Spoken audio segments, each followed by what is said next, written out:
कि काम का टाइम है। सब जानते हैं काम का टाइम है, लेकिन तुमने इससे पहले भी तो कमाया होगा कुछ। 7 दिन मत करो तो कौन सा हमारे घोड़े बिच जाएंगे। भगवान का ही है सब कुछ। माया के पीछे भागोगे तो 1 मिनट में उल्लू बना के चली जाएगी। और ठाकुर के चरण पकड़ लो, लक्ष्मी इनके पैर दबाती है। जब चाहे भगवान तब वो 1 मिनट में चली जाए और जिसे चाहे धनवान बना दे। इनकी दासी है लक्ष्मी, रात दिन चरण दबाती है इनके। लेकिन हम लोग कभी सुधरते नहीं, कभी नहीं सुधरते, और ना हमारा कोई कुछ कर सकता। अपने आप में सब शहंशाह हैं, कोई किसी से कम नहीं। लेकिन सिर्फ यही चलेगी, इस धरती पे ही चलेगी हमारी, और वो भी कुछ दिनों तक। बाद में ये बुरा सा मुंह लेके अपना, हमको वहीं जाना है भगवान के पास। फिर मुंह दिखाने लायक नहीं रहते। जब भगवान पूछते हैं कि क्या किया तुमने धरती पे जाके, तुम तो बड़े वादे करके गए थे कि प्रभु मैं सिर्फ तुम्हारा भजन करूंगा, बाकी किसी से कोई मतलब नहीं। कितना भजन किया था तुम्हारा? फिर भगवान से कह देना तुमने करने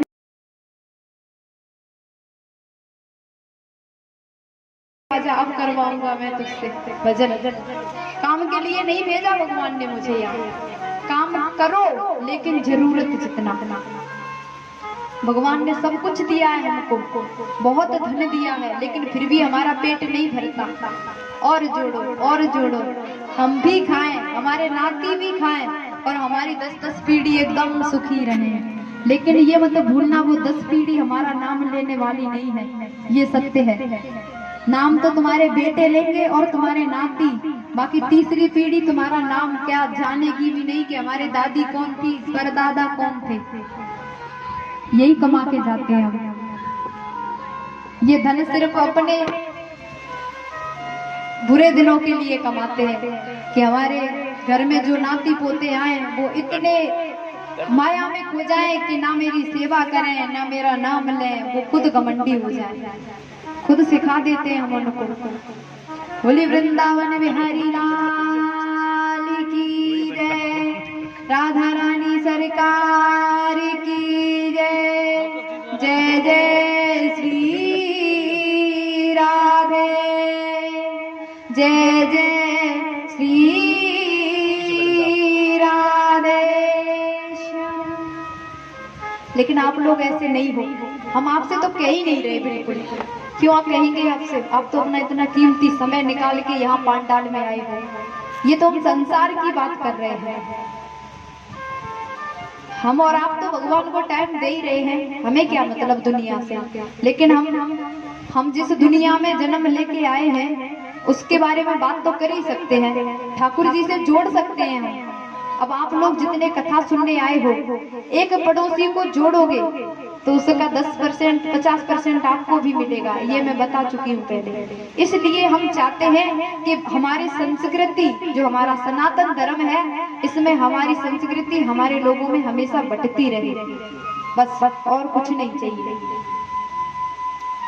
आइए कथा में प्रवेश करते हैं। यहाँ तक तो सूत जी महाराज कथा धुंधकारी की सुनाते हैं ऋषियों को। अब आगे चल के महाभारत की कथा आती है।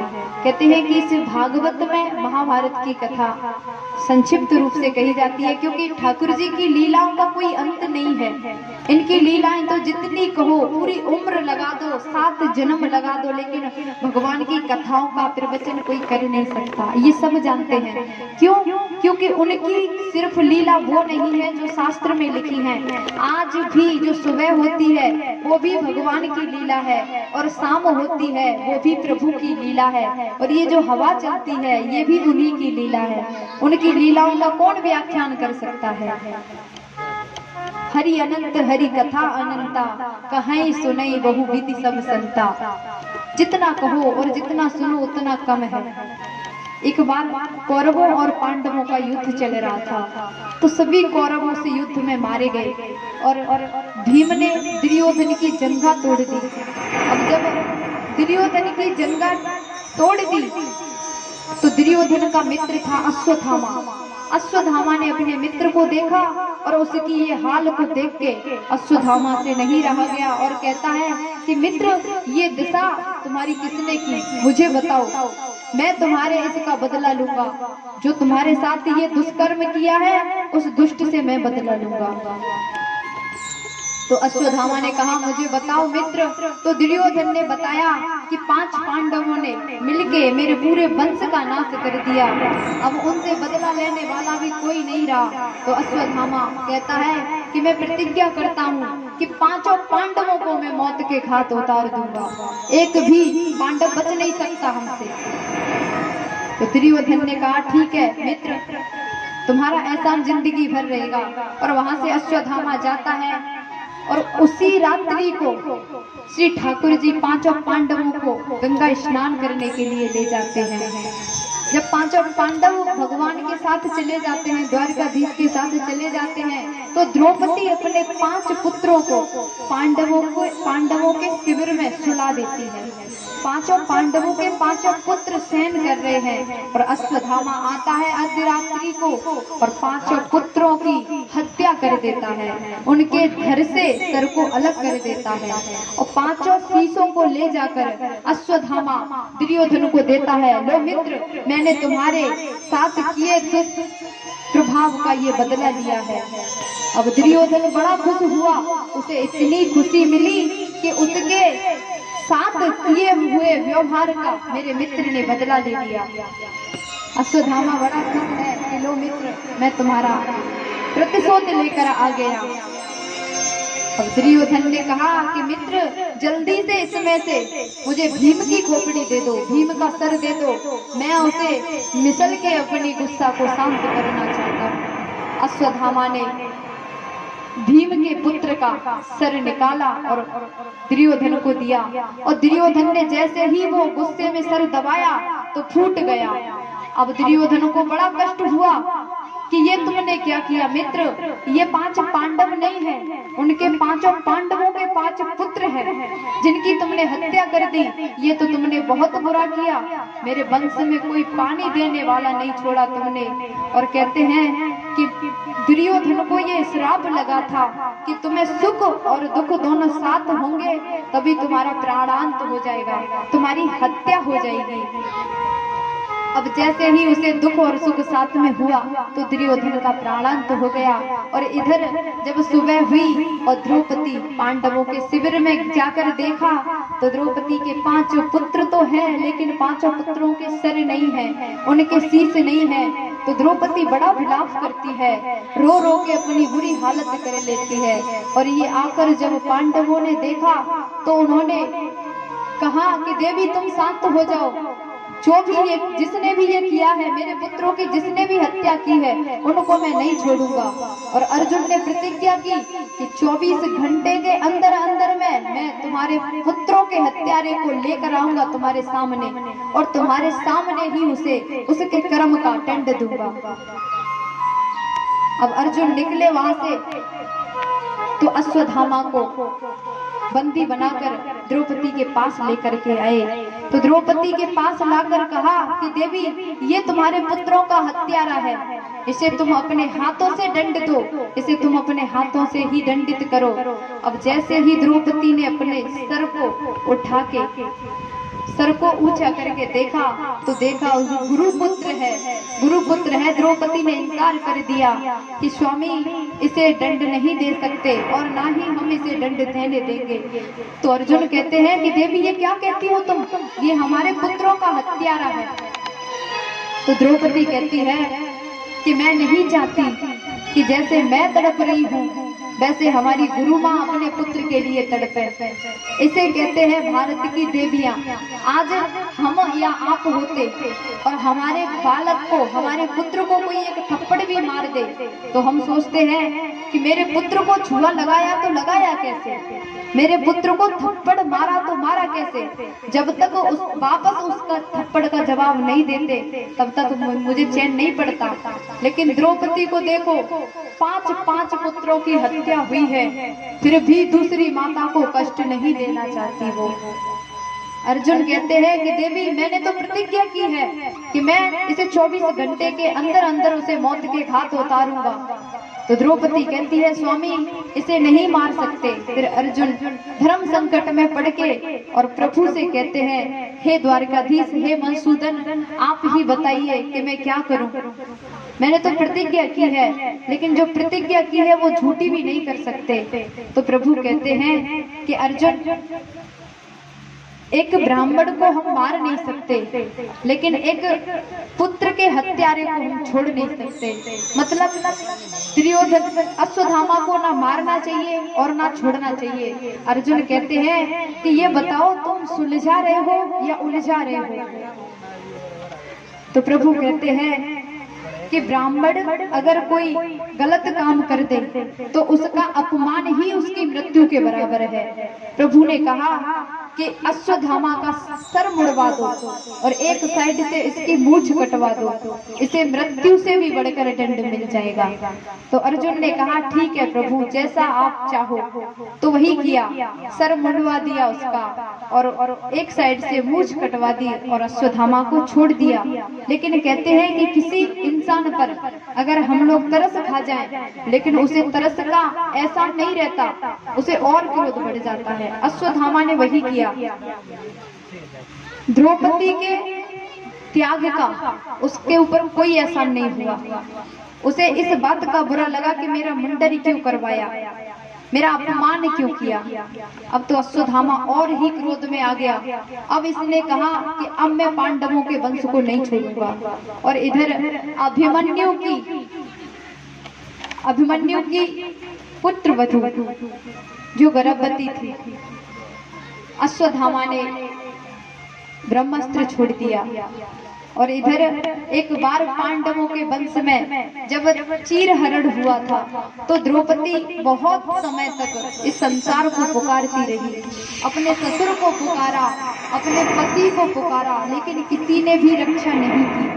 तब अपने ऊपर उसने द्रौपदी ने सोचा कि मैं भी एक क्षत्राणी हूँ, मैं अपनी रक्षा स्वयं कर सकती हूँ। तो अपनी जो साड़ी का पल्लू था द्रौपदी ने खुद अपने हाथों से खींचना शुरू कर दिया, दुशासन के हाथ से। लेकिन फिर भी उसकी लाज नहीं बचने वाली थी। तब द्रौपदी को द्वारकाधीश की याद आई। तब द्रौपदी ने कहा कि प्रभु अब तो तू जाने और तेरा काम जाने, अब मेरी लाज गई तो तेरा नाम जाएगा। तो द्रौपदी ने अपनी पुत्र वधू को समझाया था कि अगर जीवन में कोई संकट आए तो इस संसार के पीछे मत भागना, सीधा प्रभु के चरणों में जाना, सीधा द्वारकाधीश को पुकारना, वही रक्षा करेंगे। इस संसार की जब तक हम आस करेंगे तब तक हमारा कुछ नहीं हो सकता। तो उत्तरा सीधा प्रभु को पुकारने लगी, हे प्रभु मेरी रक्षा करो। अश्वत्थामा ने ब्रह्मास्त्र छोड़ दिया है मेरे गर्भ को नष्ट करने के लिए। और उत्तरा कहती है कि प्रभु मैं एक पुत्र के लिए नहीं विलाप कर रही हूँ, मैं तो सिर्फ इसलिए विलाप कर रही हूँ कि इस पांडव वंश में कोई पानी देने वाला भी नहीं बचेगा अगर मेरा गर्भ नष्ट हो गया तो द्वारकाधीश ने स्वयं उत्तरा के गर्भ में प्रवेश करके और उसके गर्भ की रक्षा की, सूक्ष्म रूप लेके उत्तरा के गर्भ में प्रवेश कर गए और उसकी रक्षा की। बोले वृंदावन बिहारी लाल की जय, राधा रानी सरकार की जय। अब प्रभु उत्तरा के गर्भ में गए और बाहर निकले तो फिर उत्तरा का और भगवान का रिश्ता क्या हो गया। जब कोई माता अपने गर्भ से जन्म देती है तो पुत्र और माता का रिश्ता होता है, तो वैसे ही प्रभु के साथ उत्तरा का पुत्र और माता का नाता हो गया। और कुछ समय बाद उत्तरा के गर्भ से परीक्षित ने जन्म लिया और जैसे ही जन्म लिया तो इधर उधर देखने लगे कि जो गर्भ में मेरी रक्षा करने आया था वो कहाँ है, कहीं नजर नहीं आ रहा मुझे। कोई भी उसके दर्शन करने आता है, परीक्षित को देखने आता है तो परीक्षित ऐसे देखते हैं जैसे कि इससे कोई रिश्ता हो। ये स्वभाव जब देखा तो परीक्षित का नाम परीक्षित रख दिया। परीक्षित यानी कि सबको परखने वाला, वो परीक्षित रख दिया नाम उनका। बोलिए द्वारकाधीश भगवान की जय, राधा रानी सरकार की जय। जब उत्तरा के गर्भ से परीक्षित ने जन्म ले लिया तो इधर पांडवों ने प्रभु को विदाई दी और प्रभु द्वारिका के लिए प्रस्थान कर गए। और जब द्वारिका से अर्जुन प्रभु को छोड़ने गए थे और बहुत दिनों तक अर्जुन वापस नहीं आए, तो इधर हस्तिनापुर में बहुत बुरे बुरे अपशगुन होने लगे। पांडवों के जो 4 भाई थे वो याद करते हैं कि अर्जुन प्रभु को छोड़ने गए थे, आज तक कोई समाचार नहीं आया कि हमारे द्वारकाधीश कैसे हैं। तो 6 महीने बाद अर्जुन जब वापस आए तो उनकी हालत ऐसी थी कि जैसे बहुत बुरा हुआ हो। तो पांडवों ने पूछा कि भाई हमारे द्वारकाधीश सही तो हैं? तो अर्जुन बोले नहीं। सबने पूछा, अर्जुन ने कहा कि प्रभु तो हमें छोड़ के जा चुके हैं। तो द्रौपदी ने और 5 पांडवों ने यहाँ से विदाई ली और जंगल की तरफ भजन करने चले गए। कुछ तो सशरीर ठाकुर जी के धाम प्रवेश कर गए और कुछ ने शरीर छोड़ दिया। अब इधर जो राज्य पाट था वो सारा अभिमन्यु को दे दिया और अभिमन्यु कुछ दिनों बाद उनका भी समय हुआ तो वो भी भजन करने निकल गए। अब ये सब परीक्षित 16 वर्ष के थे। 16 या 17 वर्ष की उम्र का बालक क्या राज्यभार संभालेगा, लेकिन परीक्षित योग्य थे क्योंकि उन्होंने गर्भ में प्रभु का दर्शन किया था। और कहते हैं कि जो ठाकुर जी की शरण में चला गया, ठाकुर जी की साक्षात कृपा हो गई, वो कहीं छोटा नहीं होता, वो तो सबसे महान हो जाता है, सबसे बड़ा हो जाता है। बड़े बड़े संतों ने नमन करते हैं। तो जब अभिमन्यु भी चले गए ठाकुर जी के धाम, उसके बाद परीक्षित के ऊपर राज्यपाट का भार आ गया। अब कुछ दिनों बाद परीक्षित एक दिन जंगल में शिकार खेलने गए। शिकार खेलने गए तो उन्होंने देखा कि एक बैल और गाय दौड़ती हुई जा रही है और उनके पीछे एक काला पुरुष बहुत मोटा सा तगड़ा सा दिखने में अजीब सा लग रहा है और वो गाय को और बैल को रेतता हुआ चला जा रहा है। परीक्षित ने ये सब देखा तो उन्हें क्रोध आया और कहा कि कौन हो तुम? मेरे राज्य की सीमा में तुमने इतना बड़ा साहस किया कि बैल को और गाय को मारते हुए जा रहे हो। तो गाय और बैल रुक गए। कहते हैं कि जब किसी दीन दुखी को कोई सहारा मिल जाए तो उसे परमात्मा मिल जाते हैं। गाय और बैल दोनों रुक गए और परीक्षित ने कहा, कौन हो तुम? देवी अपना परिचय दो मुझे। तो गाय कहती है कि मैं पृथ्वी हूँ और ये बैल ये धर्म है। तो परीक्षित को जब पता चला कि धरती माता का और धर्म का हमारे राज्य में ये हालत की जा रही है, तो परीक्षित ने ललकार के कहा, दुष्ट तू कौन है? मेरे राज्य की सीमा में तूने इतना बड़ा साहस कैसे किया? पृथ्वी माँ को और धर्म को सताने की कोशिश की तूने। तो वो जो काला पुरुष था उसने अपना परिचय दिया कि राजन मैं कलयुग हूँ और एकदम से परीक्षित की शरण में गिर गया। अब कहते हैं कि राजा का कर्तव्य होता है कि शरणागत को ठुकराना नहीं चाहिए, उसे शरण देनी चाहिए। तो परीक्षित से कहा कलयुग ने, मैं तो तुम्हारी शरण में आया हूँ, अब तुम मुझे दंड नहीं दे सकते, अब तुमको तो स्थान देने पड़ेंगे। अब कहते हैं कि हमारे 4 भाई हैं, सत्ययुग, द्वापर युग, त्रेता युग और मैं एक कलयुग, 4 भाई हैं हम। अब हमारे तीनों भाई चले गए, अब तो मेरा समय आ गया है, मुझे कोई स्थान दो रहने के लिए। परीक्षित ने कहा कि ठीक है, अगर तुम हमारी शरण में आए हो तो मैं तुम्हें स्थान देता हूँ रहने के लिए। परीक्षित ने कलयुग को 4 स्थान दिए, जहाँ पर स्त्री का संग हो या फिर जुआ शराब जहाँ खिलता हो वहाँ कलयुग का वास होगा, या फिर जो बेईमानी की कमाई हुई दौलत होगी वहाँ कलयुग का वास होगा। अब ये 4 स्थान जब दे दिए कलयुग को परीक्षित ने, तो कलयुग कहने लगा कि राजन तुमने मुझे 4 स्थान गलत दे दिए, कोई स्थान एक अच्छा दो जहाँ हम चैन से रह सकें। तो परीक्षित ने कहा ठीक है, एक स्थान और देते हैं हम तुम्हें, स्वर्ग में जगह देंगे हम। तो कलियुग बड़ा प्रसन्न हुआ और एकदम से परीक्षित के मुकुट में प्रवेश कर गया। जो सोने का मुकुट था परीक्षित के सिर पे, उसमें प्रवेश कर गया। अब जैसे ही कलियुग ने परीक्षित के मुकुट में प्रवेश किया तो परीक्षित की बुद्धि घूम गई। अब वो बहुत देर तक इधर उधर जंगल में भटकते रहे। उन्हें प्यास लगी तो प्यास के लिए एक संत की कुटिया, समीक ऋषि की कुटिया पर पहुंच गए परीक्षित, और वहां जाके आवाज दी कि कोई है यहाँ, मुझे पीने के लिए पानी दो, मुझे प्यास लगी है, मैं राजा परीक्षित, कोई है यहाँ। 2-4 आवाज दी और वहां से कोई नहीं आया। तो अंदर जाके देखा कि समीक ऋषि अपनी तपस्या में मगन है, अपनी समाधि में बैठे हुए हैं। लेकिन कलयुग के प्रभाव से परीक्षित के मन ने कहा कि ये कोई संत नहीं है, ये ढोंगी है, ये ढोंग करके बैठा है, इसलिए बैठा है कि मुझे परीक्षित का स्वागत ना करना पड़े, मुझे परीक्षित को पानी ना पिलाना पड़े। तो परीक्षित को अच्छा नहीं लगा कि मेरा आदर क्यों नहीं किया, मैं राजा हूँ, इनको पानी की पूछनी चाहिए थी। इधर उधर देखा तो एक मरा हुआ सर्प पड़ा था। बोली वृंदावन बिहारी लाल की जय, राधा रानी सरकार की जय, जय जय श्री राधे।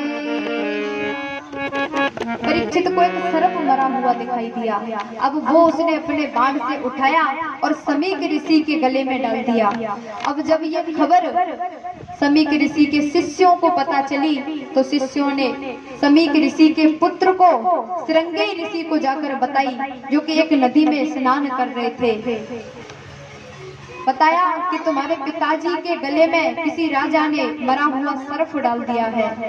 श्रृंगी ऋषि ने उस नदी के पानी को लेके और श्राप दिया कि जिसने भी ये मेरे पिताजी के साथ मजाक किया है उसे 7वें दिन आकर तक्षक नाग डस लेगा, तक्षक नाग के डसने से उसकी मृत्यु हो जाएगी। ये श्राप दे दिया श्रृंगी ऋषि ने। अब जब शिष्यों के साथ श्रृंगी ऋषि अपने पिताजी के पास आए तो आके देखा कि हमारे पिताजी के गले में मरा हुआ सर्प पड़ा है।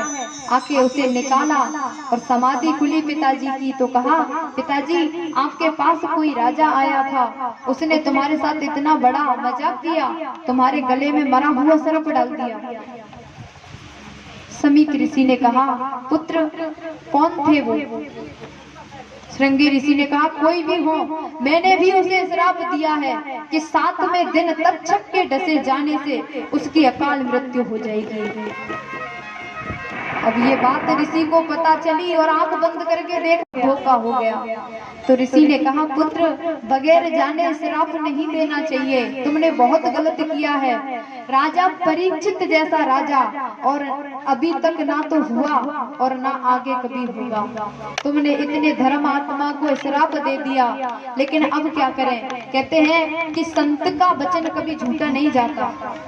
तो ऋषि ने कहा, अब समय व्यर्थ में नहीं गंवाना चाहिए, जल्दी से जल्दी परीक्षित को सावधान कर देना चाहिए। तो ऋषि गए वहां से और जाके महल में पहुंच गए। परीक्षित के दरवाजे पे महल के खड़े होकर और कहने लगे द्वारपाल से कि मुझे परीक्षित से मिलना है, महाराज से मिलना है। द्वारपाल ने कहा कि परीक्षित आज संत से कहा कि महाराज आज थके हुए थे और आज वो किसी से नहीं मिल सकते, उनसे आप सुबह आके मिलना। तो ऋषि ने कहा, मुझे आज ही मिलना है, अगर सुबह हो गई तो अनर्थ हो जाएगा। तो द्वारपाल महल में अंदर गया और जाकर महाराज से कहा कि महाराज कोई संत आए हैं दरवाजे पे और वो आपसे अभी मिलने की जिद करते हैं। मैंने उनसे कहा था कि आज महाराज शिकार खेलने गए थे तो थके हुए हैं, उनसे कहो कि वो कल मिलेंगे। तो महाराज ने जैसे ही अपने सर से वो मुकुट उतारा था तो उनको पूरी गलती का एहसास हो गया था कि आज हमसे कितनी बड़ी भूल हुई है, एक संत का अपमान करके आ गए हम।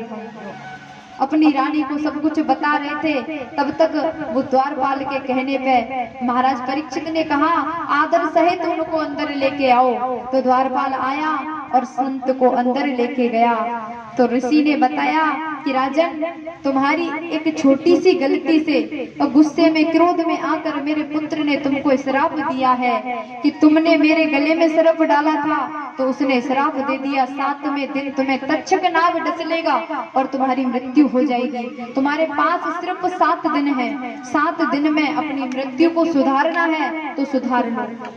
तो राजा परीक्षित एकदम से घबरा गए और घबरा के उसी टाइम राज्यपाट छोड़ के और गंगा जी की तरफ भाग गए, छोड़ गए सब कुछ अपनी मृत्यु को सुधारने के लिए। अब जब गंगा जी पे पहुंचे तो वहां हजारों संत इकट्ठे हुए, सबसे पूछा कि 7 दिन में मरने वाले व्यक्ति को क्या करना चाहिए।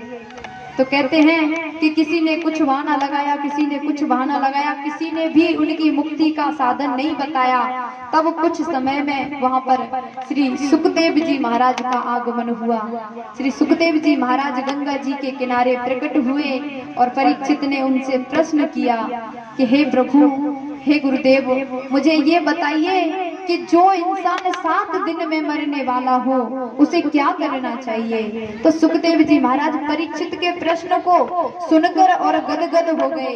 कहा कि राजन, तुमने जो सवाल किया है वो लोक कल्याण के लिए है। आज तुम्हारी जगह पे कोई और इंसान, कोई और व्यक्ति होता तो वो ये पूछता कि मैं अमर कैसे हो जाऊं, मेरे पास सिर्फ 7 दिन है, मेरा कल्याण कैसे होगा। लेकिन तुमने ये नहीं कहा, तुमने तो सिर्फ ये पूछा है कि 7 दिन में मरने वाले इंसान को क्या करना चाहिए।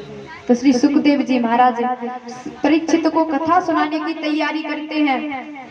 जैसे ही कथा की मंच बनती है और पांडाल सजता है तो स्वर्ग से देवता देखते हैं कि परीक्षित को श्राप लगा है और श्राप लगने से श्री सुखदेव जी के स्वयं श्री मुख से कथा सुनने का अवसर मिल रहा है परीक्षित को। तो सभी देवता मिलकर और सुखदेव जी महाराज के पास आ गए और कहा कि जैसे ही मैंने सुना कि परीक्षित को श्राप लगा है तो मैं ये स्वर्ग का अमृत कलश लेकर आया हूँ, ये आप परीक्षित को पिला दो और परीक्षित अमर हो जाएंगे। लेकिन सुखदेव जी महाराज ने सोचा कि ये देवता इतने सरल कब से हो गए, इतने करुणावान कब से हो गए। सुखदेव जी महाराज ने कहा, अच्छा, ये जो तुम्हारा अमृत का कलश है ये जो मैं परीक्षित को पिला दूं, लेकिन इसके बदले में तुमको क्या चाहिए। तो देवताओं ने कहा कि जो श्रीमद् भागवत की कथा तुम परीक्षित को सुनाने जा रहे हो, इसके बदले में मुझे वो कथा सुना देना, उसका रसपान करा देना। सुखदेव जी महाराज ने कहा, ठगियाओ, चले जाओ यहाँ से। अगर तुम सच्चे श्रोता बन के आते तो मैं कथा तुम्हें जरूर सुनाता, लेकिन तुम तो सौदागर बन के आए हो, इस श्रीमद् भागवत का सौदा करने आए हो।